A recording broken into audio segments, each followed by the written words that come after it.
ज्या प्रकारे तुम्ही हिंदूंना न्याय दिला त्याच प्रकारे आम्हाला बौद्धाला सुद्धा न्याय हवा. काय करावं लागतं? काहीच करावं लागत नाही. फक्त एवढा एक मुद्दा आहे की ज्या मुद्द्यावर ज्या प्रकारे तुम्ही न्याय व्यवस्थेने दिला, सर्वोच्च न्यायालय आहे. या सर्वोच्च न्यायालयाने जो फॉर्म्युला राम मंदिराला लावला तोच फॉर्म्युला आमच्या बौद्ध गया टेम्पलला सुद्धा लागायला पाहिजे. आणि ज्यांच्या हातात आता न्याय प्रणाली आहे त्यांनी सुद्धा वेळ आला तर त्याग करून इतका साधा निर्णय घेणं फार आवश्यक होतं. पण काय मजबुरी आहे कुणाची तर माहीत नाही. काय मजबुरी आहे कुणाची तर माहीत नाही. नाहीतर चुटकीसरची हा निर्णय झाला असता किंवा होऊ घातला असता. आम्ही मागे हटणार नाही. जोपर्यंत शांतीच्या मार्गाने आम्ही आमच्या उद्देशापर्यंत जातो नाही जाऊ तोपर्यंत आम्ही शांती करू. पण एक दिवस येईल जिथे शांती काम करणार नाही तर तुम्हाला क्रांती करावीच लागेल. जेव्हा तुम्हाला वाटेल की हे शांतीप्रिय सरकार नाही, हे उजवी सरकार आहे, कपटी कारस्थानी आहे, तुमचा आवाज दबवणारी आहे, तुम्ही जर न्यायप्रिय असाल, तुम्ही तुमच्या मागण्या मागत असाल आणि तुम्हाला ते ठेचून काढत असतील तर तुम्हाला पण उत्तर प्रत्युत्तर जैसे को तैसा साम दाम दंड भेद याच वर्गाने पुढे जावं लागेल. हे विहार माझ्या ताब्यात देण्यासाठी मला दर सोमवारी एक दिवस, हे लोक कसे श्रावण सोमवार करतात त्या दिवशी कामावर येत नाही. मुस्लिम लोक नमाज पढ़ना, साहब मैं काम छोड़ के जा रहा हूँ, अभी आप देख लेना जो करना है वो. कोण त्यांचं काही बिघडवते का? त्यांच्या सगळं तुम्हाला ॲक्च्युअली मेंदूनी काम करावं लागेल. तुम्ही शरीराने मसलनी किती काम कराल, पण जोपर्यंत तुम्ही इंटेलेक्च्युअल लेवलनी काम नाही करणार, लिगली जे शक्य आहे, तर मला तरी माझा सल्ला असा आहे की एक दिवस, दर आठवड्यातून एक दिवस, आणि ठरवून करायचं, सरकारला पत्र देऊन करायचं, आज हम आने वाले नहीं भाई, हमको जो करना आप कर लो. आपण नागपुरातील विद्वान मंडळी या ठिकाणी आलेली आहे बरीचशी, त्यांना बोलावलं. त्याचाच एक भाग म्हणून काल कुलदीप रामटेकेजी बानाईचे, इंगळेसाहेब बानाईचे इंजिनियर आणि प्रदीप नगरारे सर हे देखील या ठिकाणी आलेले आहेत.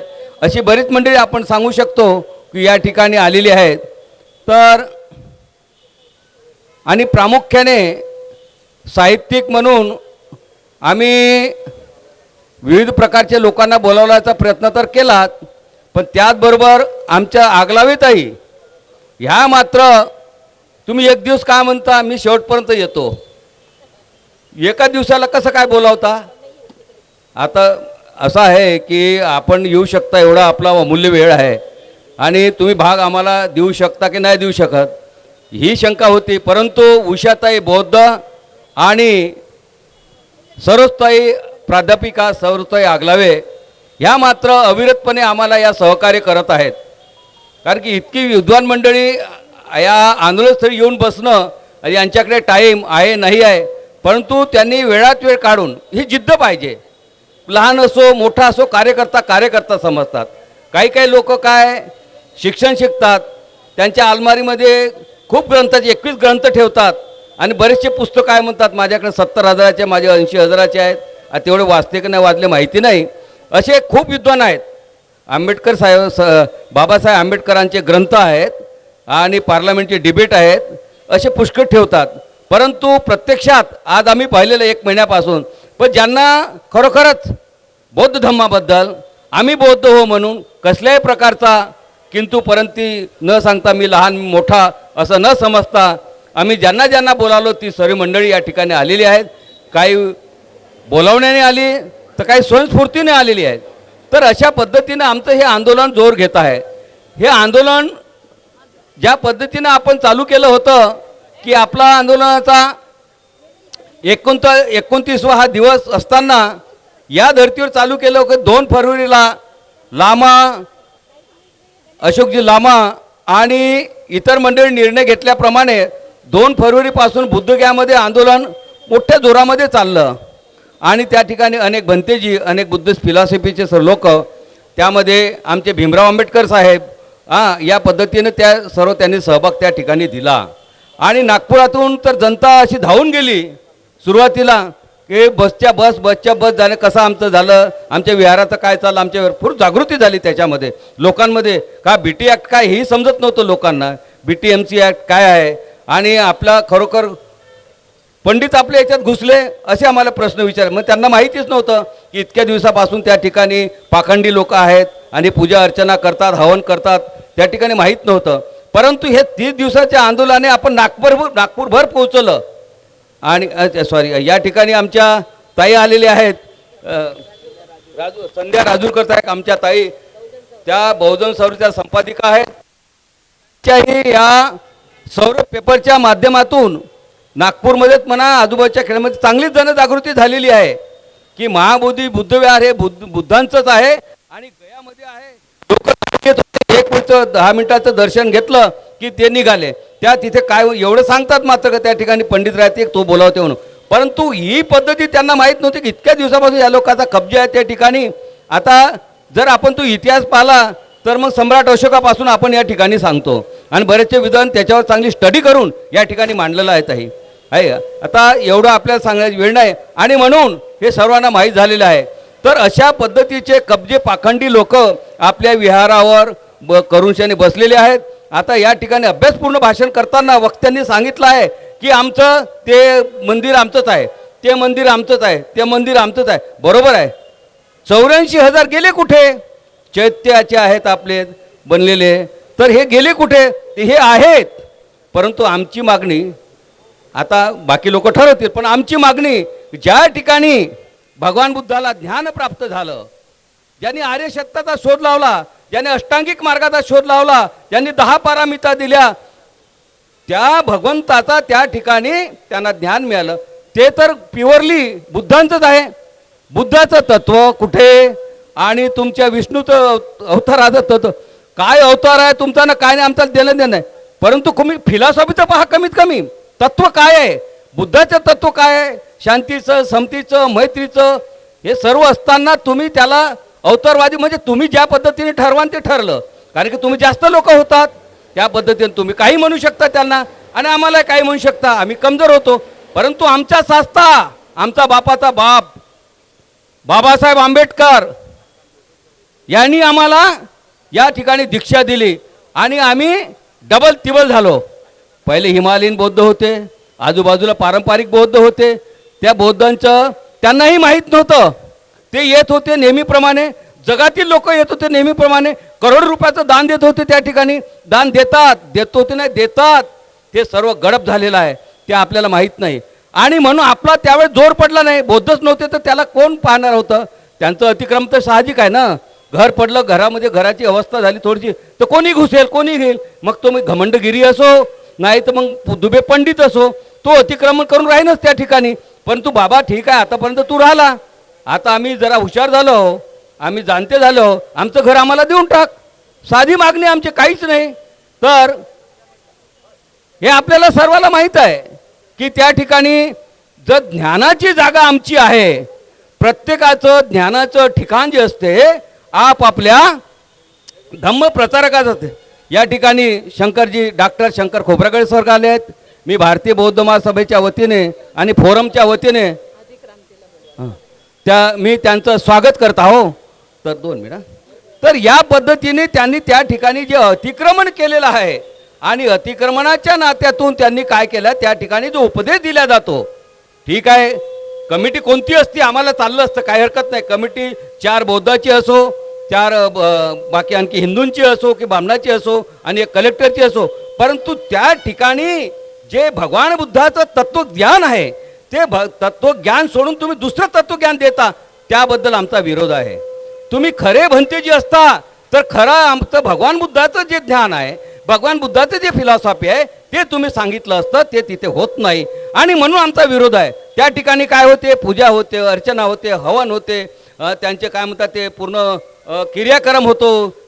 तिथं वगैरे हे केस वगैरे काढतात, टकलं नाही म्हणत मी, जरा शब्द बरोबर, तर केस वगैरे काढतात. म्हणजे अशा पूजा अर्चना हे असलं याचा विरोध आहे. तिथून काय व्हायला पाहिजे होतं, महावीर आहे ते, त्या महाविहारातून भगवान बुद्धाचं तत्वज्ञान पूर्ण जगामध्ये गेलं पाहिजे होतं. आता फॉरेनचेही लोक इतक्या दिवसापासून त्या ठिकाणी येतात, परंतु अनागरिक धम्मपाल जर सोडले तर ह्या जगातील बौद्ध आलेले आहे, पण त्यांनाही ते समजलं नाही की खरं भीमाचं ज्ञान कसं आहे म्हणून. कारण की ते पारंपरिक या पद्धतीनं ते त्या ठिकाणी पूजा करायचे. ठीक आहे, आमचं भगवान बुद्धाची हे ज्ञानस्थली आहे म्हणून त्याचं दर्शन घ्यायचे, निघून जायचे. जे काही दान करायचं करोडोन दान करा दिलं त्यांनी त्या ठिकाणी. आता ते जे जे काही असं जापाननं दिलं असेल, कंबोडियानं दिलं असेल, नाही व्हिएतनामनं दिलं, थायलंडनं दिलं, भरपूर लोकांनी त्याचं दान दिलं आतापर्यंत. त्या दानाचा फायदा बुद्धाचे तत्वज्ञान, बुद्धाचं कॉलेज किंवा बुद्धाचं हॉस्टेल किंवा बुद्धांचे सर्व त्या ठिकाणी तत्वज्ञान सांगायला पाहिजे होतं. फार आजपर्यंत फार मोठं राहिलं, परंतु त्या ठिकाणी नाही आहे. त्या ठिकाणी आजूबाजूला आपले बौद्धच नाही, त्या आजूबाजूला बौद्ध देखील बौद्ध झाले नाही, ते देखील ओबीसीच लोक आहेत. आणि त्यांचे दुकानं त्यांनी करोडो रुपये कमावलेले आहेत. त्यांच्याच लोकांना ते दुकानं मिळाले आहेत, तिथे त्यांचाच विक्री होते, त्यांचा तेच वाढत गेले. त्या ठिकाणी बौद्ध म्हणून त्या ठिकाणी नाही आहे. आपण जातो बस आमच्या बुद्धाचा. मी गेलो तो बौद्धगयाला, मी गेलो तो नालंदाला, मी गेलो तो वैशालीला. आपण जातो आणि हात जोडूशाने येऊन जातो.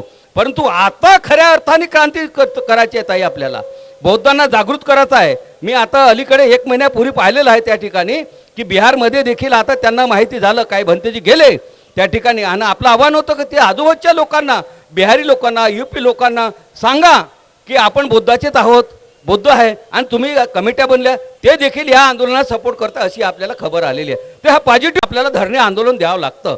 आणि त्या धरणे आंदोलनाच्या माध्यमातून मग आपण हे आपलं हे चालू केलं. आता हेही जर जमलं नाही मग आपण ठरवू. मग तुम्ही NTUचे लोक, प्राध्यापक आहे, डॉक्टर आहे, वकील आहे, इंजिनियर, यांनी सांगावं हे पुढचे आंदोलन कसं करायचं.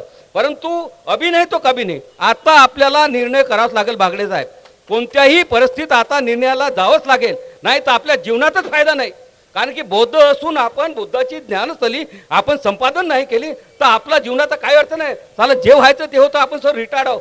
तुम्ही डॉक्टर लोक कामात आहात, बाकी आम्ही लोक आता मी प्रिन्सिपाल होता माझ्या शाळेचा, तर मी देखील मी ठरवलेलं आहे ताई की आपण आता मागे बघा. म्हणून ते आता 29 दिवस झाले मी रोज या ठिकाणी हाती आंदोलन. कामधंदे सर्वाला आहेत, वर कोण बेकार तर कोणीच नाही कामाचा. परंतु पहिली जी धार होती बाबासाहेबाच्या तळीमधले, एका वस्तीमध्ये कोणाला धेड म्हटलं ना महार म्हटलं धावत होते धावा मनुष्याने. पण आता तसं होत नाही. आता फार आळशी झाले लोक आहोत, आता निघत नाही. मोठ्या काढून राहिलो आपण, या लोकांनी लोक आले पाहिजेत, जागृती करून राहिलो. विहार मंडळाला सांगून राहिलो, भंती लोकांना चला रे बाबा इथं घरी पेन्शन 1000 रुपये भेटते, घरी झोपते, इथं येऊन बसा.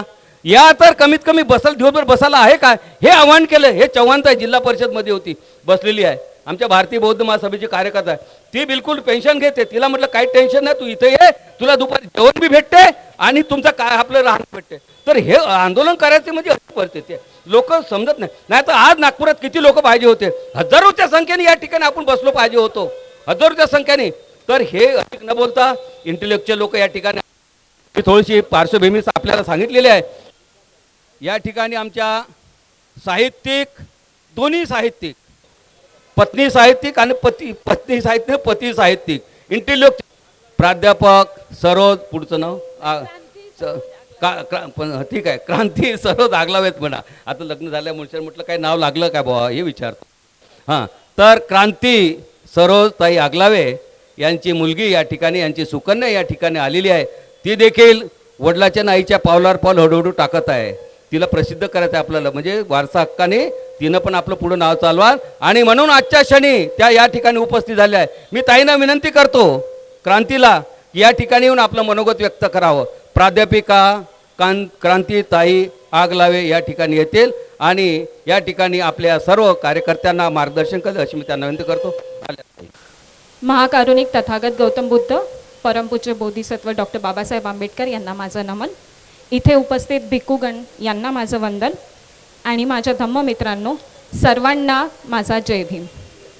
इथे सध्या चर्चा सुरू होती थोड्या वेळ आधी आणि आत्ता पण, नाव काय.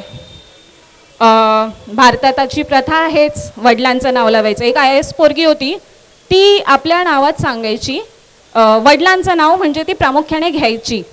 मी जेव्हा काही वर्षापासून सामाजिक क्षेत्रात राबत होते तर मी आपल्या नावापुढे आगलावे म्हटलं तर अच्छा आगलावेंची मुलगी म्हणून मी सुरू केलं होतं क्रांती सरोज. कारण की माझ्या सामाजिक क्षेत्रात जे पण योगदान आहे त्याला जो पाठिंबा मिळाला तो माझ्या आईंकडून, म्हणून क्रांती सरोज हे नाव हे केलं. लग्न जरी झालं असलं सर तरी मी माझं नाव बदललं नाही. 2 वर्ष झालीत माझ्या लग्नाला, पण मी नाव बदललं नाही, कारण की हे माझी ओळख आहे, हे माझं नाव आहे. वडिलांचं नाव असो, जे पण असो, पण मी या नावाने ओळखली जाते. याला काही हे नाही म्हणू शकत, इगो किंवा ॲटिट्यूड असा भाग नाही आहे यात. माझ्या नवऱ्याचाही तेवढाच पाठिंबा आहे आणि त्यांनाही हरकत नाही. आपण म्हणतो की मुलांसाठी वगैरे नाव असायला हवं आई वडिलांचं सारखं, पण जर मॅरेज सर्टिफिकेट आहे तर त्यात पण काही प्रॉब्लेम येत नाही. मुलांच्या याच्यात काही शिक्षणात तसं काही प्रॉब्लेम येत नाही. या सगळ्या गोष्टींचा विचार करून, आणि आपण बुद्धांचे शिष्य आहोत, सावित्री आणि रमाईच्या मुली आहोत, तर यामुळे मी बहुतेक आपलं नाव बदललं नसेल, आणि यामुळे इथे मी आगलावे किंवा प्रदीप आगलावे नाव न लावता क्रांती सरोज लावते, कारण की मी माझ्या माईची मुलगी आहे.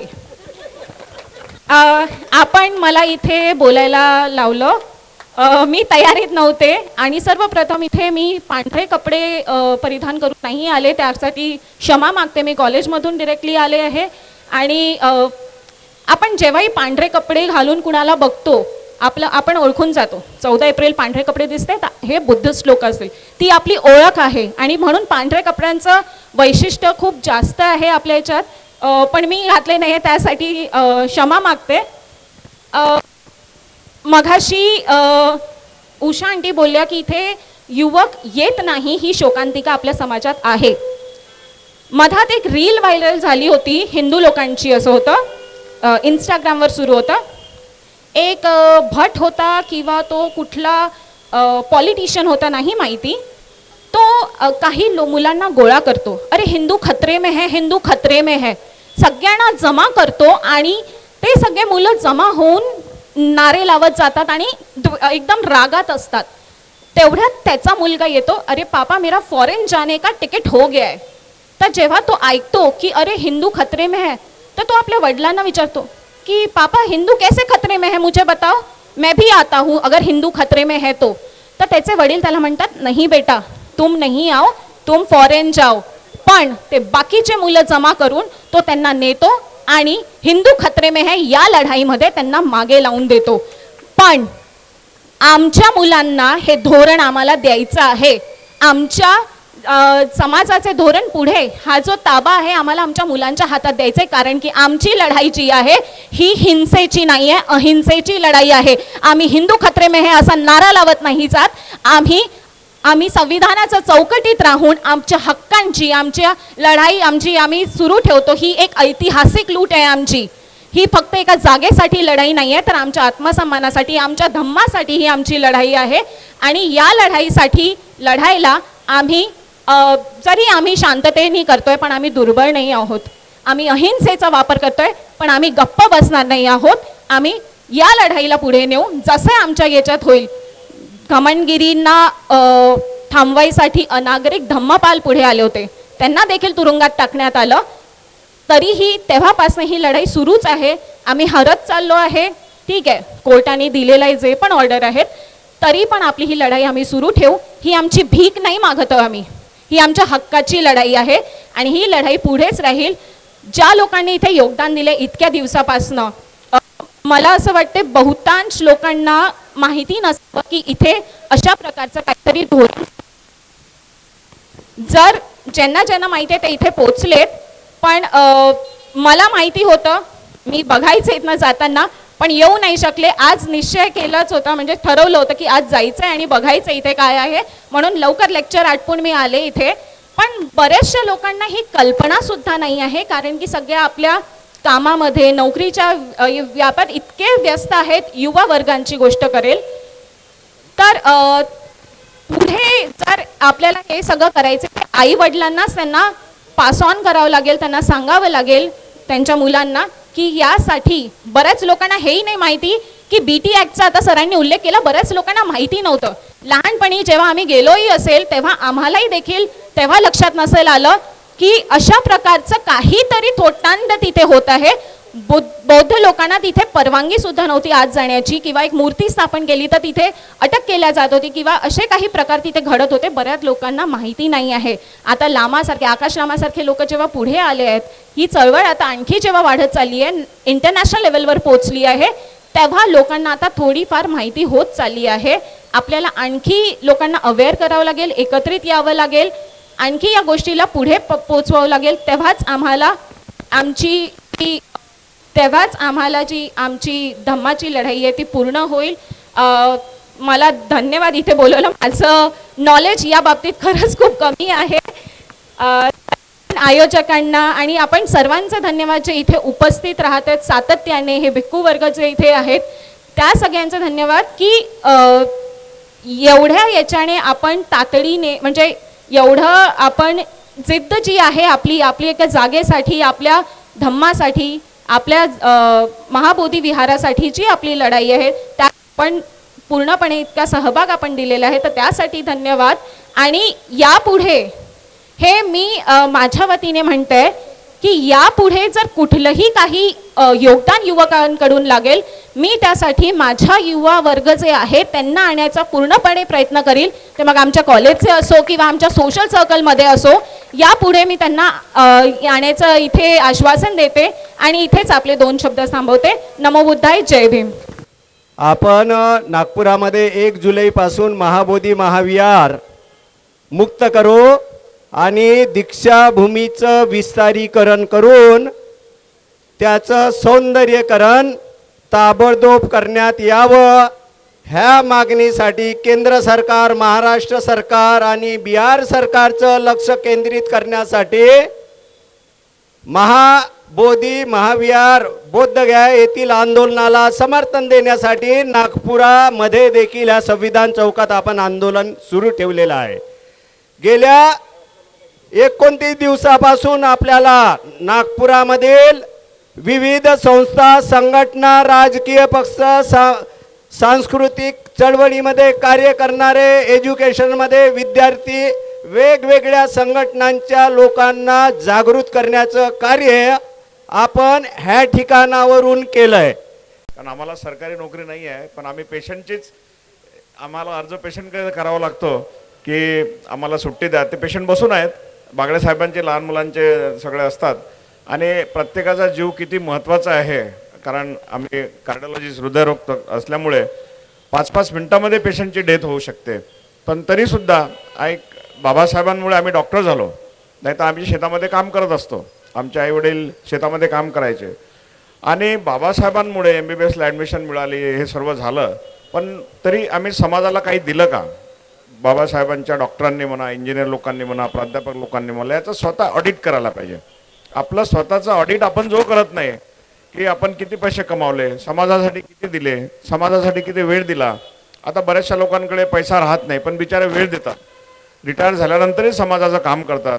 प्राध्यापिका आहेत, क्रांती आहेत, ह्या सर्वांनी एक सामाजिक जबाबदारी, म्हणजे असं बाबासाहेबांनी जे म्हटलं होतं की मुझे पढे लिखे लोगों ने धोखा दिया, हे नेहमी आपल्याला बोचते की आपण शिकलो, खूप डिग्र्या मिळवल्या, सर्व केलं, पण खरंच बाबासाहेब जर राहिले असते, त्यांच्यासमोर आम्ही उभे राहिलो असतो, ते जज राहिले असते आणि आम्ही तिथे आरोपी राहिलो असतो, तर खरंच आपल्या समाजाने असं म्हटलं असतं की बाबासाहेब आम्ही खरंच आरोपी आहोत, आम्ही समाजासाठी काही केलं नाही. हे सर्व लोक नाही, पण यामधले काही 25% लोक आहेत, ते समाजासाठी सर्व तन मन धनाने काम करत असतात, वेळात वेळ काढून येतात, दीक्षाभूमीवर जातात. आणि हे सर्व सांगण्याचं कारण म्हणजे आपण स्वतःचं ऑडिट, आपण स्वतःचं जसं इन्कम टॅक्स डिपार्टमेंट आहे, हे तुम्हाला बरोबर रिटर्न भरावं लागते सरकारी नियमाप्रमाणे, टॅक्स भरावा लागतो. पण हा जो आपल्या धम्माचा टॅक्स आहे, याला धम्म टॅक्स म्हणायला पाहिजे आपण. धम्म टॅक्स तुम्ही महिन्यातून समजा 5,000 रुपये दान दिले कोणाला, किंवा आमच्या भिक्खू संघ येतो आमच्याकडे, त्यांना आम्ही नेहमी हॉस्पिटलमध्ये या, तुम्हाला आम्ही सर्व मोफत देऊ, ह्या गोष्टीलाही फार महत्त्व आहे. आणि आपलं जे आंदोलन आहे, आज हे इतकं 29 दिवस झाले, पद्माकरजी गणवीर जे नेहमी झेंडा घेऊन पुढे राहतात, आणि जसे यामध्ये कोणाला तरी पुढाकार घ्यावा लागतो, कारण विमान चालवताना तुम्हाला पायलट लागतो, आणि त्या पायलट जर चांगला असेल तर ते विमान चांगलं चालू शकते, नाही तर मग त्याचे ॲक्सिडेंट होतात अहमदाबाद सारखे. तर आपल्याला ह्या आंदोलनामध्ये एक चांगला पायलट पाहिजे आणि त्यांचंही मनापासून काम करणारा पायलट पाहिजे. आणि जे भिक्खू संघ आहे आणि गव्हर्नमेंटवर जोपर्यंत तुम्ही प्रेशर टाकणार नाही, आज आपल्या समाजाची अशी अवस्था झालेली आहे की आपलं प्रेशरच पडत नाही. जसं आम्ही ब्लड प्रेशर पेशंटचं 0 आहे, तो एकदम लो ब्लड प्रेशरचा पेशंट आला माझ्याकडे, 70च आहे सर, माझं 60च ब्लड प्रेशर आहे, कारण त्याला रक्ताच्या उलट्या झाल्या, लॅट्रिनमध्ये ब्लड गेलं आणि लो BP ज्याला आपण म्हणतो, ती आज आपल्या समाजाची स्थिती लो ब्लड प्रेशर सारखी झालेली आहे. म्हणजे माझ्या दृष्टीतून मी सांगतो तुम्हाला. आणि ते ब्लड प्रेशर वाढवण्यासाठी म्हणजे लीडर लोकांचं ब्लड प्रेशर वाढवायला पाहिजे की तुम्ही आमच्यामुळे आमदार झाले, तुम्ही आमच्यामुळे खासदार झाले, तुम्ही आमच्यामुळे एवढ्या जमिनी मिळवल्या, मोठे मोठे हॉस्पिटल उघडले त्यांचे, आणि त्यांची तिसरी पिढी बसून खात आहे. आता बरेचसे जे त्या काळामधले कोणी उपमुख्यमंत्री असतील किंवा अजून कोणी असतील मोठे मोठे लोक, त्यांनी सगळ्या जागा घेऊन ठेवल्या, सगळे मोठे मोठे कॉलेज उघडले, दारूचे बिअर बार उघडले, दारूचे दुकानं उघडले, आणि त्यांची तिसरी पिढी आज गरीब मुलं जे डॉक्टर आहेत त्यांना गुलाम म्हणून त्यांच्या दवाखान्यात काम करावं लागते. म्हणजे परिस्थिती बघा. म्हणजे त्या काळामधले जे आपले समाजासाठी काम करत होते लोक, समाजासाठी काम करत होते कार्यकर्ते, जसे पद्माकर गणवीर सारखे आहेत किंवा सरोज आगलावे मॅडम आहेत, आगलावे सर आहेत, तर यांच्या मुलांना जे लोक त्या काळामध्ये मंत्री होते त्यांच्या हाताखाली काम करावं लागतं, त्यांच्या कॉलेजमध्ये नोकऱ्या करावं लागतात, नोकरीसाठी पैसे भरावे लागतात प्रत्येक कॉलेजमध्ये. तुम्ही बघा.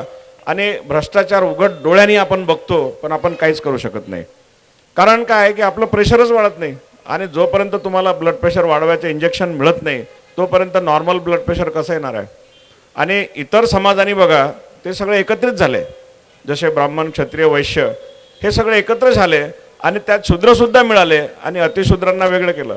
आणि अतिशूद्रांचा जो गट आहे, जो बुद्धिस्ट झाला, त्यांची युनिटी नसल्यामुळे, आणि आपले जे भिक्खू झाले, मोठे मोठे भिक्खू आहेत आपले, इंटरनॅशनल लेवलचे भिक्खू आहेत, नॅशनल लेवलचे भिक्खू आहेत, जापानचे भिक्खू आहेत, या सगळ्या भिक्खू लोकांनी एक दिवस जर चांगला लॉंग मार्च सारखं काही इथे केलं, आणि गव्हर्नमेंटला जर तुम्ही प्रेशर पाहिजे, गव्हर्नमेंटला जोपर्यंत हे किसान आंदोलन तुम्ही बघा, जाट लोक बघा रस्त्यावर सगळं सामान ठेवून देतात, जो करणं आप करो. हरियाणामध्ये बघा कशा ऐकत नाही ते कोणाचं, आणि प्रेशर आणतात, पूर्ण ट्रॅफिक जाम करून टाकतील, गाड्या लावतील, ट्रॅक्टर लावतील, हे लावतील. आज आपल्या समाजाच्या प्रत्येकाकडे एक गाडी आहे, 4 व्हीलर गाडी आहे, डॉक्टरांकडे, इंजिनियरकडे, प्राध्यापकांकडे, एका घरी 4-4 गाड्या आहेत. तर ह्या गाड्यांचं एक दिवस जर तुम्ही ट्रॅफिक बंद ठेवला सरकारची परमिशन घेऊन की आज आम्ही कार मार्च काढू, लॉंग मार्च, तुमचा ट्रॅफिक जोपर्यंत बंद होत नाही तोपर्यंत लोकांना समजत नाही की ट्रॅफिक क्यों बंद आहे. आज लोक बघा, ट्रॅफिक जर बंद झाला तरच हे लोक ऐकणार. आणि आणखी एक आहे, आपल्या समाजामध्ये जे गरीब लोक आहेत, नर्सेस आहेत, आयाबाई आहे, वार्डमध्ये काम करणारे, मोठ्या मोठ्या हॉस्पिटलमध्ये, एक दिवस जर सर्वांनी सामूहिक सुट्टी घेतली की आम्ही आज तुमच्याकडे काम करायला येणार नाही, एक दिवस, काही आपण उपाशी मरत नाही, वर्षावास असतात, उपास करतात लोक, पण सर्वांनी युनायटेडली एक दिवस कोणी ऑफिसमध्ये जाणार नाही. रिझर्व्ह बँकेचे मोठे मोठे डायरेक्टर आहेत, माझे मित्र आहेत, त्या दिवशी आम्हाला त्यांनी रिझर्व्ह बँकेत बोलावलं होतं शेंडे साहेबांनी. इतकी मोठी बँक आहे, 200-500 लोक आहेत, त्याच्यामधले आपले किती आहेत. तर सर्वांनी जर एक कॉल दिला की आज आम्ही एक दिवस, सोमवारचा दिवस जो महत्त्वाचा दिवस आहे, त्या दिवशी आम्ही भारत बंद आणि कामच नाही करणार आहे, सर्वांनी ठरवून ठेवायचं की जो चपराशी असेल ऑफिसमध्ये जाणार नाही, कलेक्टरचा ड्रायव्हर ऑफिसमध्ये जाणार नाही. आणि एक दिवस तुम्हाला कामावर नाही गेल्यामुळे कोणी काढू शकत नाही, कारण हा आपल्याला अधिकार दिलेला आहे संपाचा. तर हा डॉक्टरांनी आज कोणी दवाखान्यात जाणार नाही. बघू त्याचे किती इफेक्ट येतात. इमर्जन्सी सुरू ठेवा, कोणाचा जीव जाणार नाही.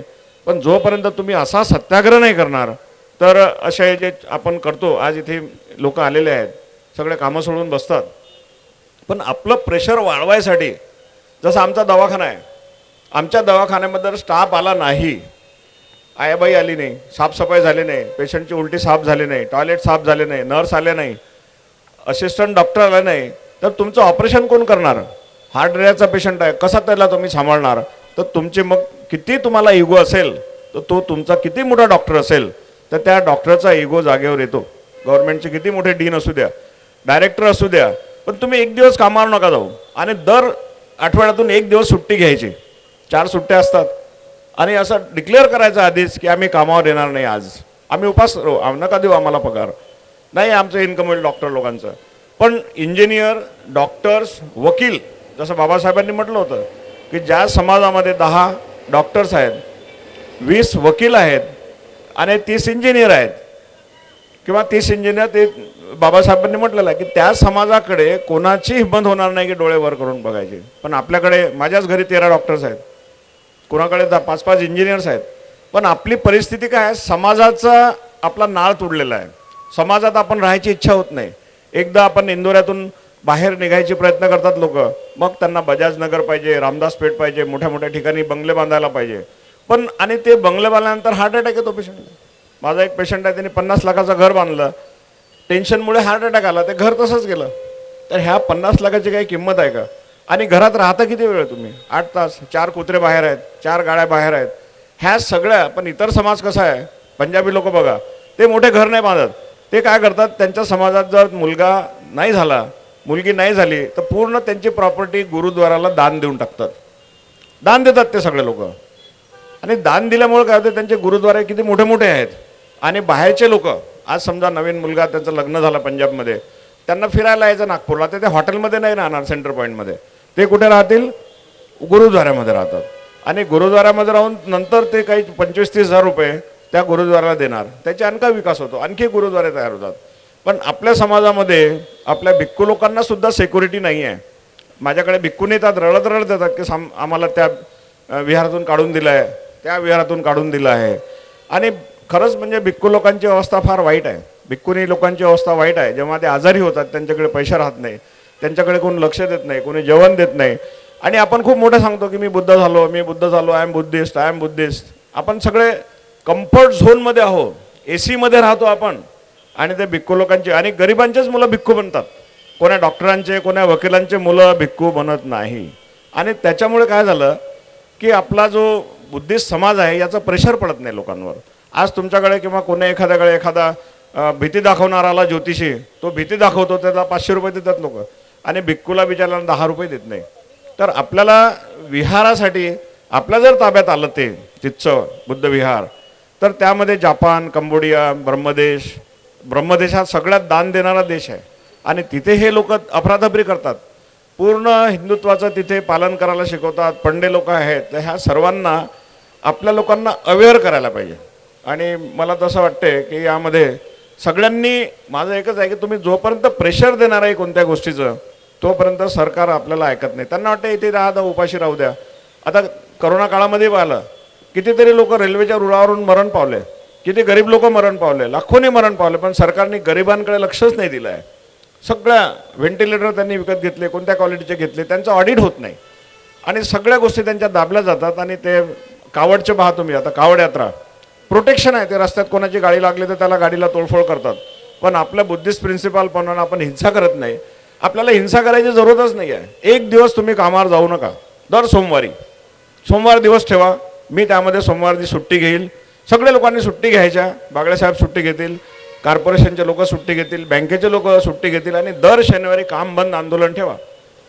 तुमचं इथे बसायची आपल्याला आवश्यकता नाही पडणार आहे. हे जर तुम्ही 1 महिना केलं तर गव्हर्नमेंटला समजेल की आज TC लोक कामावर आले नाही, रेल्वेचे लोक कामावर आले नाही, लाईनमन कामावर आला नाही. रेल्वे चालतील कशा, बसेस चालतील कशा, विमान, त्याच्यामध्ये जो 4 स्टँडर्डचा जो स्टाफ आहे, क्लास 4 कॅटेगरीचा, त्या स्टाफला तुम्ही सांगा की तुम्ही पॅसेंजरच्या बॅगाच नका टाकू त्याच्यामध्ये, आज येऊच नका. तो पायलट किती मोठा असेल, कोणती एअरलाईन मोठी असेल, पण तुम्ही ते त्यांचं लगेजच जर तिथपर्यंत नाही नेलं, घरून तुम्ही निघणार कसे. आणि ठरवून ठेवायचं की सोमवार जो दिवस आहे त्या दिवशी आपल्याला काम बंद आंदोलन ठेवा. काहीच तुम्हाला काही करायची जरूरत नाही. तुम्ही 1 महिन्यात सरकार ताळेवर येते की ह्या जे लोक आहेत, पण तुम्हाला युनिटी पाहिजे आणि तुमचं ऐकणारं पाहिजे कोणीतरी. आता उषा बौद्ध किती काम करणार आहेत, सरोज जागला मॅडम किती काम करणार आहेत, त्यांना घरचे कामं, बाकीचे कॉलेजचे कामं. पण ह्या सगळ्या जबाबदारी आपल्याला सर्वांना, आणि माझा हा सल्ला आहे की आपल्याला जर पटत असेल प्रॅक्टिकली, काही पैसा नाही द्यायचा, काहीच नाही करायचं तुम्हाला. काही पैशाची आंदोलनाची आपल्याला खूप पैसा लागतो, करोड रुपये, काही आवश्यकताच नाही आहे. पण तुमच्या मनापासून पाहिजे. हे विहार माझ्या ताब्यात देण्यासाठी मला दर सोमवारी 1 दिवस, हे लोक कसे श्रावण सोमवार करतात त्या दिवशी कामावर येत नाही.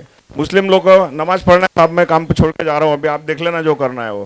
कोण त्यांचं काही बिघडवते का, त्यांच्या सगळ्या तुम्हाला ॲक्च्युअली मेंदूनी काम करावं लागेल.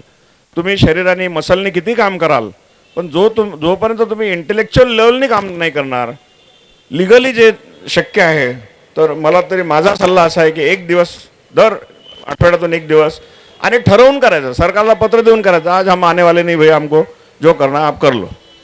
तुम्ही त्या स्टाफला काढूच नाही शकत. हॅलो, झालं, माझं संपलं आता. एनिवे, धन्यवाद, थँक्यू सो मच. माझा जो सल्ला आहे हा मी ॲज अ डॉक्टर म्हणून तुम्हाला देतो, कारण हा प्रॅक्टिकल सल्ला आहे. कोणतेही तुम्हाला ऑफिस, तुमच्या घर आहे, तुमच्या घरची गृहिणी जर काम नसली घरी, चहा मिळत नाही, लंच मिळत नाही, डिनर मिळत नाही, तुमच्या घरी पाहुणे आले, मग तुम्हाला सरेंडर व्हावं लागतं की मॅडम खाना बनाओ, मेरे दोस्त आहे, मेरे रिलेटिव्ह आहे. ते काय करा की जे प्रॅक्टिकल आहेत, बिना खर्चाचे आहेत.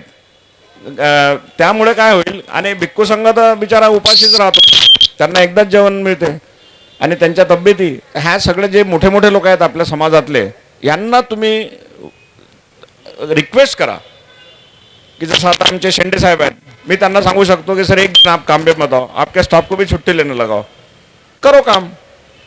कॉम्प्युटर ऑपरेटर आहेत, वकील लोक आहेत, कोर्टाचे काम आहेत, जाऊच नका एक दिवस वकील याच्यामध्ये. तर पण सगळ्यांसाठी तुम्ही एक मोठी सभा लावा आणि त्या सभेमध्ये सगळ्यांना रिक्वेस्ट करा की पुढची सोमवारची तारीख आपल्याला नो वर्क आंदोलन करायचं आहे. सिंपल काम आहे.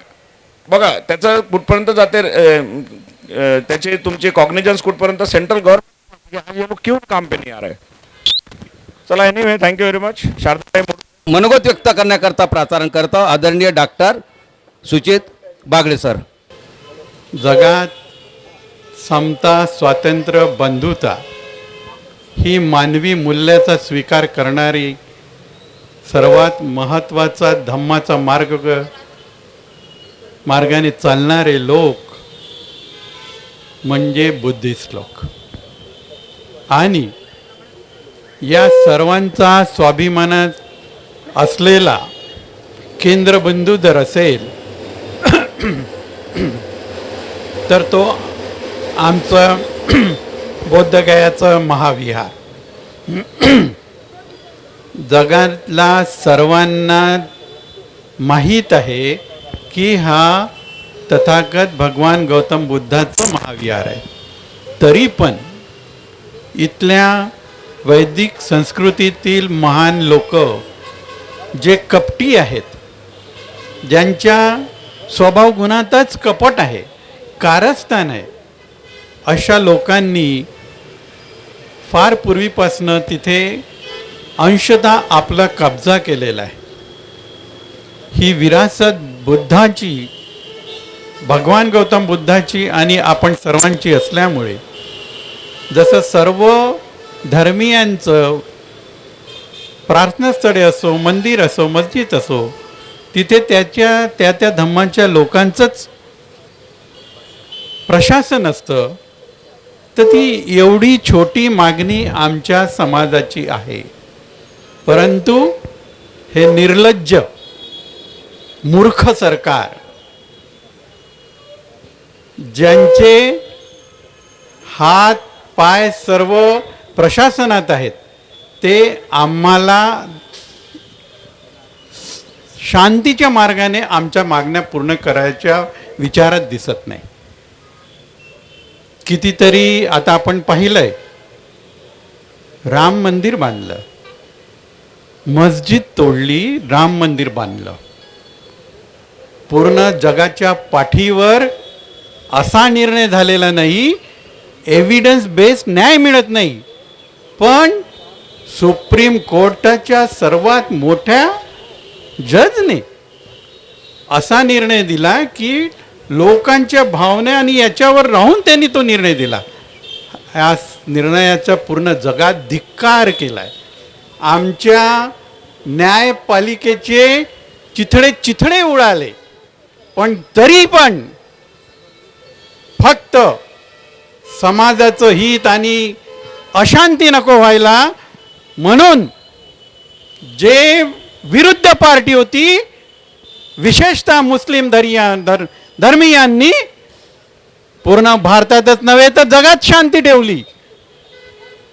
क्रांती ते पण करू शकले असते, पण त्यांनी नाही केली. त्यांनी शांतीने घेतलं की या देशामध्ये मेजॉरिटी हिंदू असल्यामुळे आपण थोडं एक पाऊल मागे झालं तर या देशाची जर शांती भंग होत नसेल तर त्यांनी एक पाऊल मागे घेऊन आपलं उदारता दाखविली. पण हीच उदारता हेच मूर्ख लोक, हेच मूर्ख सरकार दाखवायला तयार नाहीत. एखादा मंद बुद्धीचा जरी विद्यार्थी अशा जागी न्याय देतो म्हटला तर त्याला फक्त एक रेफरन्स द्यायचा आहे. ज्या प्रकारे तुम्ही हिंदूंना न्याय दिला त्याच प्रकारे आम्हाला बौद्धाला सुद्धा न्याय हवा. काय करावं लागतं? काहीच करावं लागत नाही. फक्त एवढा एक मुद्दा आहे की ज्या मुद्द्यावर ज्या प्रकारे तुम्ही न्याय व्यवस्थेने दिला, सर्वोच्च न्यायालय आहे. या सर्वोच्च न्यायालयाने जो फॉर्म्युला राम मंदिराला लावला तोच फॉर्म्युला आमच्या बौद्ध गया टेम्पलला सुद्धा लागायला पाहिजे. आणि याकरिता तळागाळातल्याच नाही तर आमच्या मधल्या उच्च विभूषित आणि ज्यांच्या हातात आता न्याय प्रणाली आहे त्यांनी सुद्धा वेळ आला तर त्याग करून इतका साधा निर्णय घेणं फार आवश्यक होतं. पण काय मजबुरी आहे कुणाची तर माहीत नाही. काय मजबुरी आहे कुणाची तर माहीत नाही. नाहीतर चुटकीसरची हा निर्णय झाला असता किंवा होऊ घातला असता. पण तरी पण आम्ही मागे हटणार नाही. जोपर्यंत शांतीच्या मार्गाने आम्ही आमच्या उद्देशापर्यंत जातो नाही जाऊ तोपर्यंत आम्ही शांती करू. पण एक दिवस येईल जिथे शांती काम करणार नाही तर तुम्हाला क्रांती करावीच लागेल. जेव्हा तुम्हाला वाटेल की हे शांतीप्रिय सरकार नाही, हे उद्वीत सरकार आहे, कपटी कारस्थानी आहे, तुमचा आवाज दबवणारी आहे, तुम्ही जर न्यायप्रिय असाल, तुम्ही तुमच्या मागण्या मागत असाल आणि तुम्हाला ते ठेचून काढत असतील तर तुम्हाला पण उत्तर प्रत्युत्तर जैसे को तैसा साम दाम दंड भेद याच वर्गाने पुढे जावं लागेल. आणि हे जर झालं नाही तर आम्हाला कधीच न्याय मिळाला नाही. जोपर्यंत शांतीचा मार्ग आहे तर यांनी होशमध्ये यायला पाहिजे. जर नाही तर एक दिवस हा सर्व समाज जागा होईल आणि यांना पळता भुई थोडी पडेल. पळता भुई थोडी पडेल. किती गाड्या, किती पोलीस, किती मिलिटरी लावाल, किती मिलिटरी लावाल, किती पोलीस लावाल, पण न्याय देण्यासाठी जर आमच्या मागण्या खऱ्या असतील तर आमचा समाज एक दिवस पेटून उठल्याशिवाय राहणार नाही. आणि त्या दिवशी तुम्हाला जीव मुठीत मिळून पकडून पळावं लागेल हे तुम्ही ध्यानात ठेवा. आणि त्याकरिता फक्त आम्हाला एकच गरज आहे आणि ती म्हणजे आम्हाला सॅक्रिफाईस करावं लागेल, आम्हाला त्याग करावा लागेल. आणि त्या त्यागाकरिता आम्हाला वस्त्यांमध्ये जागरण करावं लागेल. आणि एक दिवस आम्ही इथे 50, 100, 200, 500 जितके पण असो, पण आमचे लाखो करोडो बंधू मानसिकतेने पेटलेले आहेत. ज्या दिवशी तुम्ही त्यांना आवाज द्याल त्या दिवशी ते चिंगारी मशाल घेऊन यांना पूर्ण धुळीच मिळवायला तुमच्या हाताला हात घालून तुमच्या सोबत येतील. तुम्ही बिलकुल काळजी करू नका. तुमचं नेतृत्व इथे जे तुम्ही देताय बौद्ध गया टेम्पलला जे आमचे बंदेजी जे काम करतायत त्यांच्या पाठीशी हा पूर्ण समाज आहे. फक्त हा समाजच नाही तर पूर्ण जगातील बौद्ध धर्मीय त्यांच्या सोबत आहेत. ही जी म्हणतो आपण त्याच्या पहिल्याची शांती आहे ती शांती आहे. आणि जर आम्हाला न्याय मिळाला नाही तर ही सरकार आपल्या हाताने आपल्या पायावर खुराड मारणारी आहे असं हे निश्चित समजा. म्हणून मी तुम्हाला तुमचा जास्त वेळ न घेता पदोपदी कानोकानी उठता बसता फिरता आमची ही मागणी न्याय्य कशी आहे. आम्ही कुणाच्या हक्कावर गदार आणत नाही तर आमची जी मागणी न्यायिक आहे त्याचाच आम्ही पाठपुरावा करतो. म्हणून वेळेवर जागा व्हा. आणि हे कुणाच्या हातात आहे तर न्याय संस्था आणि सरकारच्या. जर वेळ आली तर आम्ही सरकार सुद्धा उलटून पालटून टाकू आणि न्याय व्यवस्थेला सुद्धा त्यांची जागा दाखवू देऊ. धन्यवाद. जय भीम, जय भारत. कैलास नारनवरे, शैलेश नारनवरे आणि 15 रिटायर्ड जज नागपूरचे हे सुद्धा तिथे आज सोबत आहेत. आणि ही जी आज तारीख होती ही आज दत्ता आणि एक दुसरे जज होते यांच्या बेंचवर होती. परंतु सर्व आपल्या हे जे महाबोधी आंदोलनाचे जे सर्व सहकारी लोकांची इच्छा होती की जे CGI जज आहेत भूषण गवई यांच्या बेंचसमोर गेली पाहिजे. त्याकरता त्यांनी कालपासून ते प्रयत्न केले आहे. त्यांनी आता प्रयत्नाला आपल्याला किती यश येते आणि भूषण गवई महाबोधी बुद्धगयाला किती सहयोग करतात. त्यांच्या वडिलांनी सहयोग केलं नाही केलं आपल्याला माहीतच आहे. परंतु आता भूषण गवई आहे हे किती सहयोग करतात. आणि जसं राम मंदिर गोगाईनं श्रद्धेचं स्थान म्हणून त्याला राम मंदिर दिलं होतं तसं आमची बी इच्छा आहे की भूषण गवईंनी बुद्धगयाला बुद्धांच्या हाती सोपवून देण्याचे प्रयत्न करावे. त्याच अनुषंगाने आज आता 31 तारखेला महाबोधी बुद्धविहार सर्व भिक्षू संघांचं आणि उपासक उपासिकांचे भोजनदान आहे.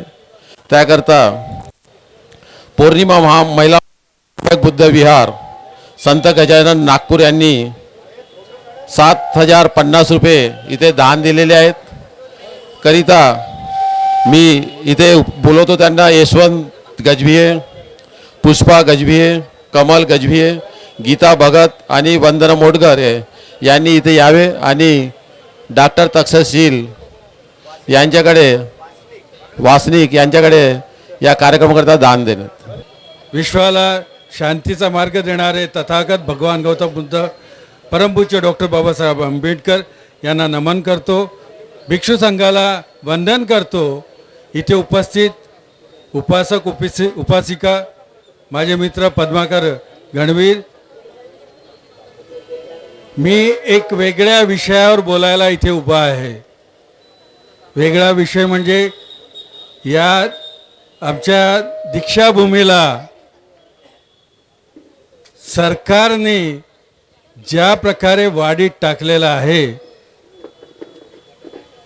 आमच्या इथे जवळपास 15 लाख लोक नागपूरला येतात. मागील कितीतरी वर्षापासनं दीक्षाभूमीला जवळपास वेगवेगळ्या स्थळी 940 अस्थायी संडास बनवले जात होते. इथे उपस्थित असलेल्या लोकांना कल्पना आहे की नाही मला माहिती नाही. मागील 15 दिवसापासून पेपरमध्ये येत आहे तिथे काय होणार. या 940 संडासमधून सध्याच्या परिस्थितीत प्रशासनाकडे फक्त 2च जागा आहेत आणि 100 लॅट्रिन तिथे बनतील म्हणजे 200 लॅट्रिन.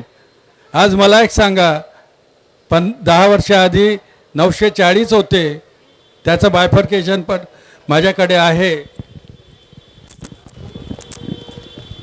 त्याच्यामध्ये बघा, माता कचेरीला 100 लॅट्रिन बनवत होते, दीक्षाभूमीला 460, त्यानंतर ITIला 200 आणि जेल परिसराला 280. जेल परिसरात मागील 3 महिन्यापासनं एक भिंत उभी केली. ही कल्पना आहे की नाही माहिती नाही. त्या हॅलो, ती जी भिंत उभी केली, सुरुवात झाली त्यावेळेस प्रशासनाला आम्ही विचारलं. महानगरपालिकेच्या उपायुक्त पदावर आहेत डॉक्टर महाल्ले, त्यांना मी फोन केला. त्यांनी मला हे सांगितलं, सर तिथे फक्त भिंत राहील आणि जिथून एंट्री होती या स्वच्छतागृहाकरता तिथे पूर्ण ओपन राहील, गेट राहील. आता 15 दिवस आधी ती 15 फूट उंच भिंत बांधण्यात आली. आज परिस्थिती इथे आहे की तिथे 260 संडास होते, ते शक्य नाही. ITI परिसरात जिथे तुमचे स्वच्छतागृह राहायचे, संडास राहायचे, तिथे कन्स्ट्रक्शन चालू झालेलं आहे. माता कचेरीमध्ये जे राहायचे तिथे सुद्धा कन्स्ट्रक्शन आहे. तिथे मेट्रोला जागा दिली. मग तुमच्याजवळ राहिलंय काय? दीक्षाभूमीला आम्ही बरेचदा म्हणायचं की इथले संडास जिथे बनतात तिथे बिल्डिंग बनवू नका, परंतु स्मारक समितीने कधीही ऐकलं नाही आणि तिथे पूर्ण बिल्डिंग बनवल्यात आणि तिथे जागा नाही. मला एक सांगा, आता फक्त प्रशासन म्हणते आम्ही पर्यायी जागा शोधू. पर्यायी जागा त्या परिसरात कुठे आहे? काय अंबाझरीला नेतील? जोपर्यंत याच्यावर तुम्ही तोडगा काढणार नाही, विचार करणार नाही, त्यांची एकच मनस्थिती आहे. मनस्थिती म्हणजे या जागेवर तुमचा अनुयायी येऊ देऊ नये. येणारच नाही. इथेच तुमच्या सोयी उपलब्ध राहणार नाहीत तर जातील कुठे लोक? येणारच नाही ना दुसऱ्या वर्षी. आम्ही आमचा समाज म्हणतो. आज आम्ही मोठे मोठे डॉक्टर येऊन गेलेत. मी एकच विचारतो, या नागपूर शहरात पंजाबी लोकांचा दवाखाना आहे, जैन लोकांचा दवाखाना आहे, सिंध्यांचा दवाखाना आहे, तेली समाजाने आत्ताच दवाखाना बांधला आहे भवानी मंदिरला. प्रत्येक समाजाचा दवाखाना आहे. सर्वात जास्त नागपूर शहरात डॉक्टर आमची मंडळी आहे, तरीसुद्धा आमचा दवाखाना का नाही? याचं उत्तर काय आहे? काय तुमची मनस्थिती नाही? तुमच्याजवळ पैसा नाही, तुम्ही देऊ शकत नाही, जागा नाही, सर्व गोष्टी आहेत. कोविडमध्ये आमच्या लोकांना असे डेथ झाले, त्यावेळेस आम्ही लोकांना विचारलं. महानगरपालिका 150 बेडचं हॉस्पिटल आम्हाला चालवायला देत होतं. आम्ही जेव्हा विचारणा केली आमच्या डॉक्टरांना, त्यांचं हेच म्हणणं होतं, उत्तर होतं की मेडिकल मेओ आहे, आमच्या लोकांकरता कशाला पाहिजे? बोलणं खूप इझी आहे हो, बोलायला काय, पण तू जेव्हा अंगावर येते, जेव्हा कर्तृत्व करायची वेळ येते, तेव्हा आम्ही सडोकी पळू, आम्ही बाहेर निघत नाही. आज हा एवढा मोठा प्रश्न आहे. कालच सकाळमध्ये येऊन गेलेली बातमी आहे. त्यांनी मला फोन केला आहे. मी म्हटलं मला कोड केला चालेल, कारण की मी आता अधिकारी नाही, मी प्रशासनाशी भांडण करू शकतो, मी पेन्शनर आहे, माझं काहीच बिघडवू शकत नाही. याच नागपूर शहरातल्या लोकांनी याच्यावर उघडपणे सामोर आलं नाही फुसे साहेब, तर तुमच्या त्या लोकांना किती 100-200 संडास बनल्यावर तुम्ही कुठे जाणार? 10 लाख 15 लाख नॅचरल कॉल आहे हो, 5 मिनिटावर पाहिजे नॅचरल कॉल करता. हे म्हणतात. मग विचारलं तर पंढरपूरवरून आम्ही टॉयलेट आणू. जे टॉयलेट असतात त्याची परिस्थिती काय आहे, मोबाईल टॉयलेटची सर्वांनाच माहिती आहे. तिथे कोणी जाऊ शकत नाही. एकच आहे, मी तर आज या सभेत एकच आवाहन करेल, जर आम्ही समोर नाही आलो तर आमचे जे लोक आहेत, जितकेही त्या आजूबाजूला सरकारी ऑफिसेस आहेत, ते मेट्रोचं असो, समाज कल्याणचं असो, ITI असो, चोखामेळा असो, चित्रकला महाविद्यालय असो, तिथे जाऊन लोकांनी ओपन डेफिकेशन करावं लागेल आणि करतील. ही वेळ येईल, त्याकरता आम्हाला कुठेतरी संघटित व्हावं लागेल, लोकांना विचार करावा लागेल, महानगरपालिकेच्या आयुक्तांना विचारणा करावं लागेल.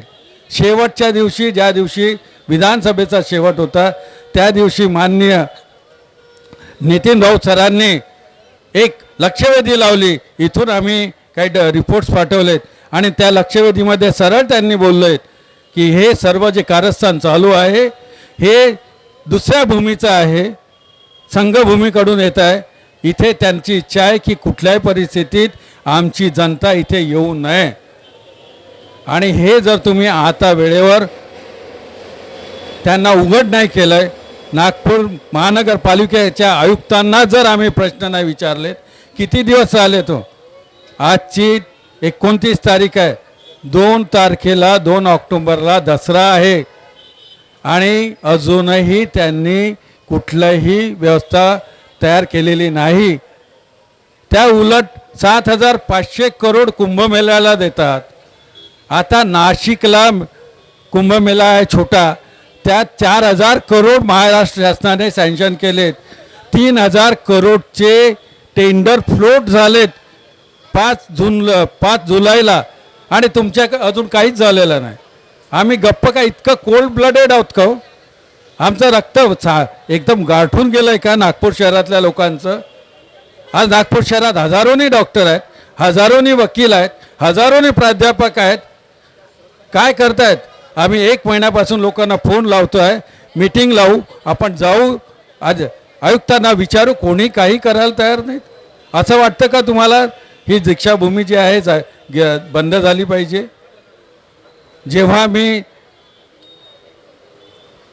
विलासशी बोललो तर विलास म्हणे मी पत्र पाठवतो. मला असं कळलं की आयुक्तांना पत्र पाठवलं. पत्र पाठवून काही होणार नाही. एक आम्हाला त्यांना निवेदन द्यावं लागेल आणि त्याच वेळेस त्यांना विचारावं लागेल, पुचे साहेब ताई, की तुम्ही आम्हाला कुठली जागा देणार आहात, काय पर्यायी व्यवस्था आहे हे सांगा. आजचा विषय निश्चितच हा महाबोधी विहारला आमच्या सर्व संघटनांकडनं पाठिंबा आहे, परंतु हा इतका ज्वलंत प्रश्न होता. मी यावर बोलण्याकरता पद्माकर गणवी साहेबांना विनंती केली, जर तुम्ही मला बोलू देत असाल तर मी या विषयावर बोलेल.